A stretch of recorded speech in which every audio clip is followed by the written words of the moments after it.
चलिए देखते हैं मध्य प्रदेश की 25 फटाफट बड़ी खबरों को। सबसे पहले न्यूज़ को कहाँ से देख रहे हैं हमको कमेंट में बताना बिल्कुल ना भूलें। साथ ही साथ हमारे यूट्यूब चैनल को सब्सक्राइब करें एंड बेल आइकन को ऑल प्रेस करना बिल्कुल ना भूलें। नीट छात्रों के लिए अलर्ट, 22 जून तक टेलीग्राम पर पाबंदी।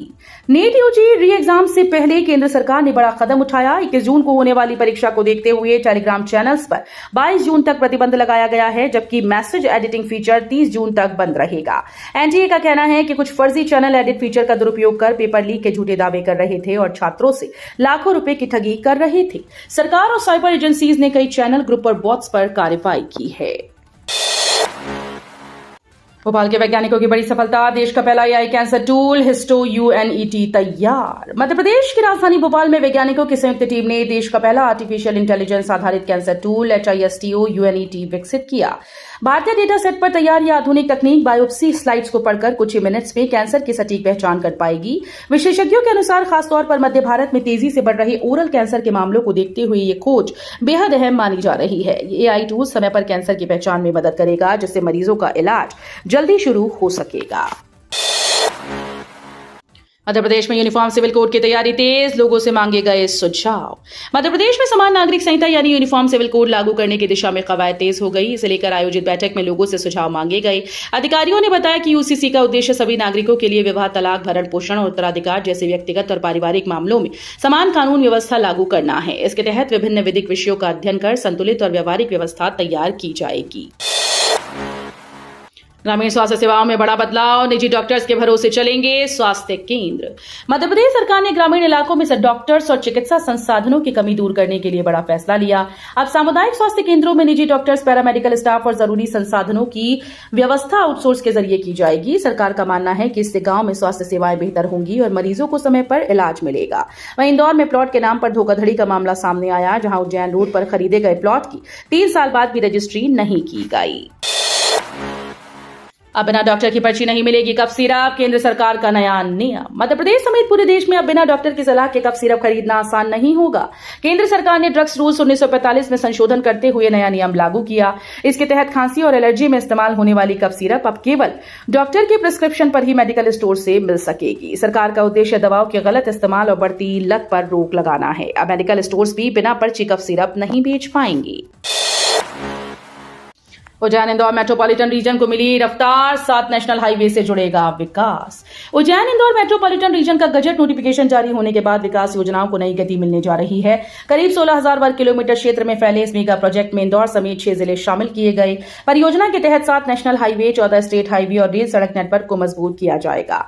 सरकार का दावा है कि इससे हजारों गांव में औद्योगिक विकास और रोजगार के नए अवसर पैदा होंगे।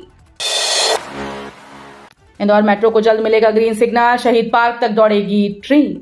इंदौर वासियों का मेट्रो इंतजार अब जल्द खत्म हो सकता है। सुपर कॉरिडोर से शहीद पार्क स्टेशन तक मेट्रो के कमर्शियल रन को लेकर बड़ा फैसला होने की संभावना है। माना जा रहा है कि एसीएस और मेट्रो परियोजना से जुड़े वरिष्ठ अधिकारियों की बैठक में शुभारंभ की तारीख तय की जाएगी। मेट्रो प्रबंधन और प्रशासन ने लगभग सभी तैयारियां पूरी कर ली। सुपर कॉरिडोर से मालवीय नगर स्टेशन तक के कॉरिडोर को पहले ही सेफ्टी कमिश्नर की मंजूरी मिल चुकी है। 100 साल पुराने यहूदी कब्रिस्तान पर विवाद, भूमाफियाओं पर कब्जे के आरोप। जबलपुर में मध्य प्रदेश और छत्तीसगढ़ के इकलौते यहूदी कब्रिस्तान को लेकर विवाद गहराता जा रहा है। करीब 100 साल पुराने इस कब्रिस्तान पर भूमाफियाओं की नजर होने के आरोप लगाए गए। यहूदी परिवारों का दावा है कि कुछ लोग इस जमीन को निजी संपत्ति बताकर कब्जे की कोशिश कर रहे हैं। मामला अब अदालत तक पहुंच चुका है। अंग्रेजों के दौर में यह जमीन यहूदी परिवारों को कब्रिस्तान के लिए दी गई थी। इंदौर में प्लॉट के नाम पर ठगी, 3 साल बाद भी नहीं हुई रजिस्ट्री। इंदौर में रियल एस्टेट के नाम पर धोखाधड़ी के मामले लगातार सामने आ रहे हैं। ताजा मामला कलेक्टर जनसुनवाई में पहुंचा, जहां गुरु कृपा नगर निवासी सुरेश चंद्र अग्रवाल ने प्लॉट में खरीद में ठगी की शिकायत दर्ज कराई। पीड़ित के मुताबिक उन्होंने 3 साल पहले इंदौर उज्जैन रोड स्थित शिवनगरी प्रोजेक्ट में करीब 5,85,000 रुपए का प्लॉट खरीदा था, लेकिन अब तक ना तो प्लॉट की रजिस्ट्री हुई और ना ही रकम वापस मिली। स्मार्ट मीटर और भारी बिजली बिलों के खिलाफ कांग्रेस का प्रदर्शन। शहर में स्मार्ट मीटर और बढ़े हुए बिजली बिलों को लेकर लोगों का आक्रोश लगातार बढ़ता जा रहा है। अभिनंदन क्षेत्र में स्मार्ट मीटर लगने के बाद उपभोक्ताओं को भारी भरकम बिल मिलने लगे, जिसके विरोध में कांग्रेस सड़क पर उतर आई। मंगलवार को कांग्रेस कार्यकर्ताओं ने रैली निकालकर प्रदर्शन किया और बिजली कंपनी के खिलाफ जमकर नारेबाजी की।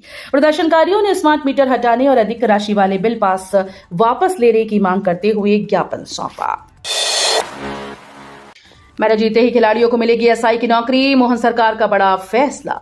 मध्य प्रदेश सरकार ने खिलाड़ियों के लिए बड़ी सौगात दी। अब ओलंपिक, एशियाई, राष्ट्रमंडल खेल और अधिकृत राष्ट्रीय चैंपियनशिप में पदक जीतने वाले खिलाड़ियों को पुलिस विभाग में सब इंस्पेक्टर बनने का मौका मिलेगा। सरकार ने भर्ती के लिए नए नियम तय कर दिए, जिनमें खिलाड़ियों को ऊंचाई और शैक्षणिक योग्यता में पूरी छूट दी जाएगी। भर्ती में मध्य प्रदेश के मूल निवासी और राज्य खेल अकादमी में कम से कम 3 साल प्रशिक्षण लेने वाले खिलाड़ियों को प्राथमिकता मिलेगी। उच्च शिक्षा विभाग ने जारी किए तबादला आदेश, कई अधिकारी हुए इधर से उधर। मध्य प्रदेश उच्च शिक्षा विभाग ने प्रदेश के कई विश्वविद्यालयों में कुल सचिव और सहायक कुल सचिव स्तर पर तबादला आदेश जारी कर दिए। अधिकारियों को 15 दिन के भीतर कार्य मुक्त होकर नई पदस्थापना पर ज्वाइन करने के निर्देश दिए गए। ग्वालियर, रीवा, भोपाल, उज्जैन, जबलपुर, छतरपुर, महू और खरगोन समेत कई विश्वविद्यालय इस फेरबदल में शामिल हैं। राजा मानसिंह तोमर संगीत और कला विश्वविद्यालय के कुल सचिव अरुण चौहान को भोज मुक्त विश्वविद्यालय भोपाल भेजा गया है।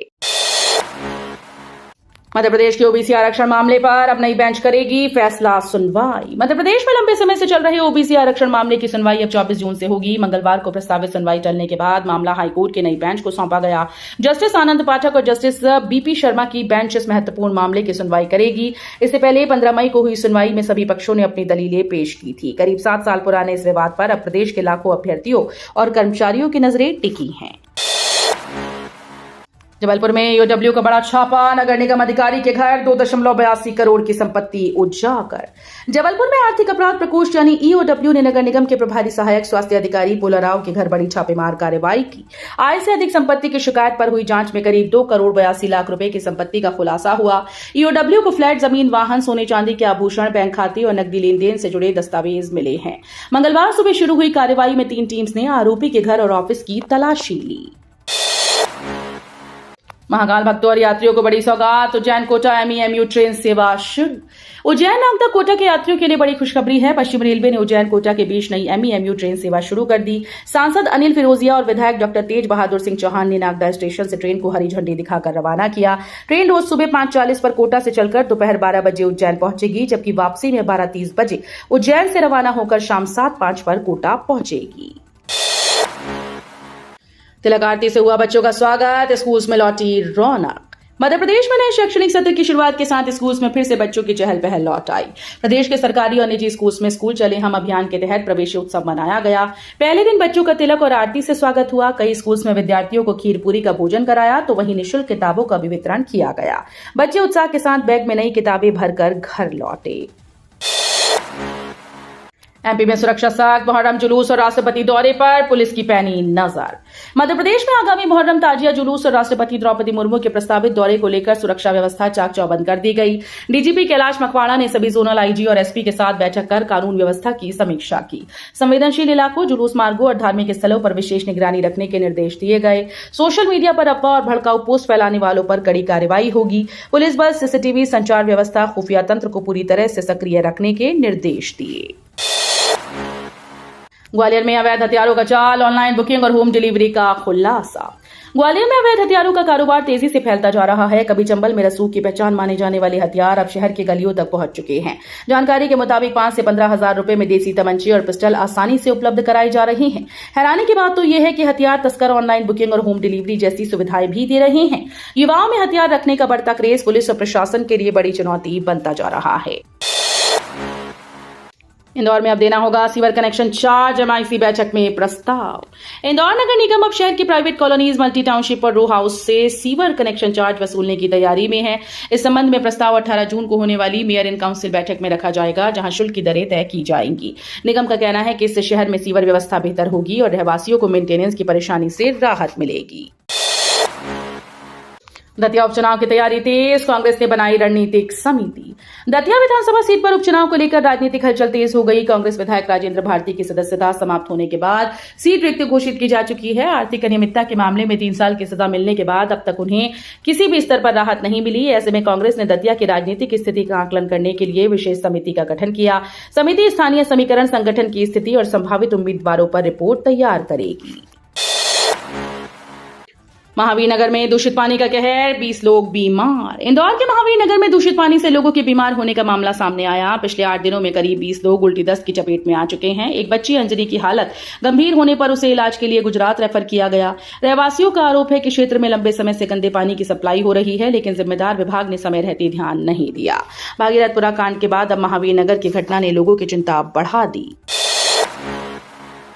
पेड़ बचाने की मिसाल, 35 फीट ऊंचे पीपल का कराया ट्रांसप्लांट। लालबाग के विजयनगर निवासी अनिल कुमार जैन ने पर्यावरण संरक्षण की अनोखी मिसाल पेश की। घर के आंगन में लगे 30 साल पुराने पीपल के पेड़ को कटवाने के बजाय उन्होंने उसका ट्रांसप्लांट कराया। करीब 35 फीट ऊंचे इस पेड़ को सुरक्षित रूप से पतोंडा गांव में लाया गया। इसके लिए दिल्ली से विशेषज्ञ टीम बुलाई गई और लगभग 70,000 रुपए खर्च किए गए। अनिल जैन का कहना है कि पेड़ सिर्फ घर नहीं, पूरे शहर को ऑक्सीजन देते हैं। उनके इस प्रयास की लोग जमकर सराहना कर रहे हैं। एमपी कैबिनेट के बड़े फैसले, 24,000 करोड़ के प्रोजेक्ट मंजूर। मुख्यमंत्री डॉक्टर मोहन यादव की अध्यक्षता में हुई मध्य प्रदेश कैबिनेट बैठक में कई अहम फैसले लिए गए। बैठक में इंदौर मेट्रो प्रोजेक्ट समेत 24,200 करोड़ रुपए के विकास कार्यों को मंजूरी दी गई। औद्योगिक विकास, युवाओं को रोजगार और साइबर सुरक्षा जैसे मुद्दों पर भी चर्चा हुई। वहीं तबादला नीति के तहत कुछ विभागों में लंबित ट्रांसफर को पूरा करने के लिए सरकार ने 1 दिन का अतिरिक्त समय दिया। अब 16 जून रात 12 बजे तक स्वीकृत तबादले किए जा सकेंगे। एमपी में तबादलों को 24 घंटे की मोहलत, रात 12 बजे तक होंगे ट्रांसफर। मुख्यमंत्री डॉक्टर मोहन यादव की अध्यक्षता में हुई मध्य प्रदेश कैबिनेट बैठक में कर्मचारियों के तबादले को लेकर बड़ा फैसला किया गया। सरकार ने तबादलों की समय सीमा में 24 घंटे की अतिरिक्त मोहलत दी। अब प्रदेश में स्वीकृत तबादले रात 12 बजे तक किए जा सकेंगे। इससे पहले 20 मई की कैबिनेट बैठक में 15 जून तक तबादलों से रोक हटाई गई थी। वहीं कैबिनेट ने रीवा, देवास और गुना के 18 सामुदायिक स्वास्थ्य केंद्रों को पायलट प्रोजेक्ट के तहत निजी हाथों में सौंपने के प्रस्ताव को भी मंजूरी दे दी है। कांग्रेस का नया चुनावी फॉर्मूला, सीक्रेट सर्वे से चुने जाएंगे विधानसभा प्रभारी। मध्य प्रदेश में 2028 विधानसभा चुनाव की तैयारी में जुटी कांग्रेस अब संगठन मजबूत करने के लिए नया उपयोग कर रही है। पार्टी ने विधानसभा प्रभारियों की नियुक्ति के लिए घर घर चलो राय दो अभियान शुरू किया। इसके तहत कार्यकर्ता घर घर जाकर कांग्रेसियों से गुप्त राय लेंगे और जनमत के आधार पर प्रभारी तय किए जाएंगे। इंदौर विधानसभा क्रमांक 4 से इस अभियान की शुरुआत हुई। लंबे समय से टिकट और जिम्मेदारियों को लेकर होने वाली गुटबाजी को खत्म करने के उद्देश्य से कांग्रेस ने ये नई रणनीति अपनाई है। ट्रिशा मौत मामले में बड़ी, गिरिबाला समर्थ की न्यायिक हिरासत। बहुचर्चित ट्रिशा शर्मा संदिग्ध मौत मामले में विशेष कोर्ट में अहम सुनवाई हुई। रिमांड अवधि पूरी होने के बाद आरोपी पति समर्थ सिंह और उसकी मां रिटायर्ड जज गिरिबाला सिंह को वीडियो कॉन्फ्रेंसिंग के जरिए अदालत में पेश किया गया। कोर्ट ने दोनों की न्यायिक हिरासत 30 जून तक बढ़ा दी। सुनवाई के दौरान गिरिबाला सिंह ने अदालत के सामने कई मांगे रखी, लेकिन ज्यादातर मांगों को स्वीकार नहीं किया गया। अब मामले में दूसरी पोस्टमार्टम रिपोर्ट का इंतजार है, जिससे ट्रिशा की मौत की असली वजह सामने आने की उम्मीद जताई जा रही है। एमपी में सोलर उपभोक्ताओं को बड़ी राहत की तैयारी, प्रोसेसिंग फीस और मीटर टेस्टिंग चार्ज खत्म करने का प्रस्ताव। मध्य प्रदेश विद्युत नियामक आयोग के द्वारा मंगलवार को आयोजित जनसुनवाई में grid interactive renewable energy production अधिनियम 2024 में प्रस्तावित संशोधनों पर विस्तार से चर्चा की गई।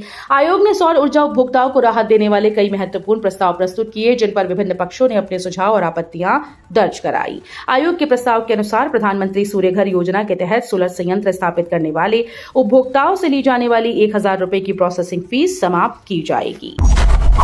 वीडियो अच्छी लगी तो वीडियो करिए लाइक एंड चैनल को सब्सक्राइब कर बेल आइकन को और प्रेस कर लीजिएगा।